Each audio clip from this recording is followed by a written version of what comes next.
I have here. I'm very, very glad I called him a few times and finally got a hold of him. He's been traveling a lot. Larry, a great person, but he knows the sport very, very well.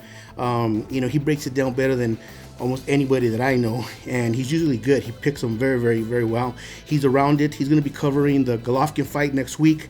I'm very glad he's going to be keeping me posted on that. I'm very excited about seeing Golovkin. I think he's the best middleweight, and honestly, to me, he's the best right now out there. Somebody I would pay to watch. I would also pay to watch Terrence, and I would also pay to watch Gamboa now after seeing him last week. I want to see fighters that fight.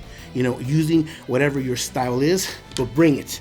Show up and bring it. A performer has to bring it. The World Cup soccer games, the team, you want people to follow, you want people to pay for their tickets, you want people to watch you on TV, just bring it. Okay, well, Larry, what do you think about this fight this last Saturday? Well, first of all, thank you for having me on the show. It's always a pleasure. I agree with you. I was very disappointed in the fight just because being there all week long, you get the feeling that you're going to have two fighters that are pretty much going to throw down. You have a Cuban fighter that's they're comparing him to Mayweather. They're saying he's a superstar in the making, and this is his time to shine, So he's saying that he's going to take Canelo to school. He's going to take him to Cuban school, and pretty much Canelo's not going to know what hit him, And then you have Canelo, which is an uprising Mexican superstar, as we all know, being Mexican and being a boxer. I mean, it's almost like being born into a rich family, It's you're going to get the support of the Mexican crowd. You're going to get the support of the Latino fans, and you have this Canelo coming in at, with an incredible record, one defeat to Mayweather, who's everybody's lost to Mayweather that's faced him, and these two guys are talking back and forth, pretty much saying it's not going to go to the decision. So you come to the fight, and what do we get? It's pretty much exactly like you say. One fighter's running, the other fighter's trying to catch him, and at the end of the day, you have one side saying they won, you got the other side saying they won, so really nothing got resolved, and it is a big disappointment to the boxing fans, because as boxing fans, we want to make sure that we see a fight, and at the end of the day, we say, wow, he won. He went in there, made his point, told us what he was going to do, went in there, executed it, and now he's moving on. That definitely did not happen Saturday night.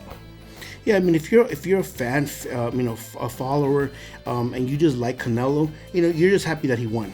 And if you're a spectator that's just kind of tuning in for the first time, watching this thing happen, which I spoke to a few people that were first timers, and they weren't that impressed. They're like, we couldn't tell what was going on. It's like one was running, and it's the same complaint you get all the time. So there wasn't a clear cut solid performance, and it just makes me look at Canelo and thinking, man, as the higher level a fighter has gone, he's looking more and more human. That's very true. And the thing about Canelo is that they tried to sell him as this big puncher. This guy that's going to come in. I mean, he's 23 years old, so he's about to hit his prime if he's not in it already. They sell him as a big puncher, this 154 pound phenom that's going to come out and represent the Mexican crowd. So you're thinking to yourself, okay, you're waiting for that one shot that he's going to hit Lara with that's going to hurt him, and Lara's going to be hurt, and then you're just going to see the pounce, and then you're going to see the knockout. That's what everybody was waiting for. Canelo came out and said, I'm going to hit him, I'm going to hurt him, Now, many people can say that Lara was running and that he was, fighting a defensive fight, but at the end of the day, Canelo did hit him with some shots. He hit him with some power shots, but he never hurt him. So it goes to tell you, is Canelo really that much of a power hitter? Does he really have a power punch, or is it just all he say, she say? I mean, I'm gonna ask that next time I see Angulo, next time I see Trout. I'm gonna ask them, does he really hit that hard? Because Lara didn't think so. He says he had no power. He has no respect for Canelo. Obviously he wants his revenge, which no thank you. You had your shot. You got your chance. This was your golden moment. You were in the ring for 12 rounds. If you didn't, like they say, you have to put up and shut up. Unfortunately, you did get your shot, buddy. You did get your shot, Lara. You had your shot. If that was the best you had. Thank you for coming. But now it's next opponent. But I want to know, is his power not as powerful as proclaimed. Definitely not, and we saw that Saturday night. I mean, look at it. If you look at back at his past 4 fights, there wasn't a knockout that you could say just stood out. I mean, let's go back to Shane Mosley, went to decision.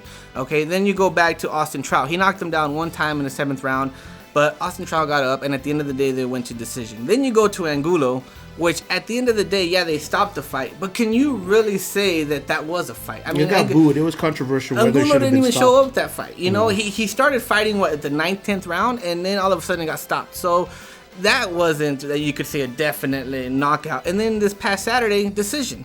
So you're telling me that you got a fighter coming in that's a power fighter that has these power shots, supposed to be a guy that can knock anybody out. I really don't think that he has I'll give him credit for one thing. He says he'll fight anybody. He says he'll face the best. I got the answer for you. Triple G. You want to be the man? Beat the man. Triple G.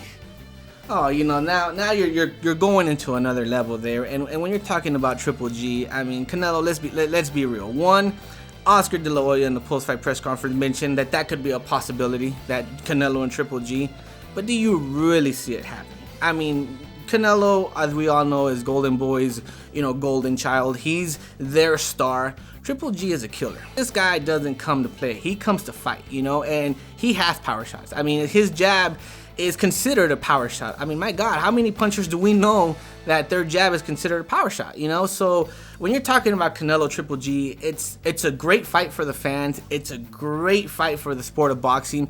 But is it really a great fight for Canelo and Golden Boy? I don't think so. I mean, Golden Boy would be risking a lot. They have a young, he's about to turn 24 years old. He's very well liked. And all of a sudden to go into a fight and get knocked out by a Russian, I mean, it loses a lot of credibility, because fighting Golovkin would be fire with fire. That would be firepower with firepower. Canelo keeps saying these guys run, they don't face me. This guy will be more than glad to exchange blows with you, and I would bet that Golovkin, without a doubt, takes out Canelo. Well, Canelo was very upset this past week, saying that, he felt like he was in a marathon chasing Lara, around for 12 rounds. I guarantee you're not going to be in a marathon if you face Triple G. Triple G will cut the ring off. He'll be like a machine. He'll track you down, and he'll get you against the ropes, and guess what? Then there's going to be punches, And I just don't think that Canelo has the power to face a Triple G right now. He's a great fighter, and he's up and coming, and he has a lot of potential, but to be at a level of Triple G, he's just not ready.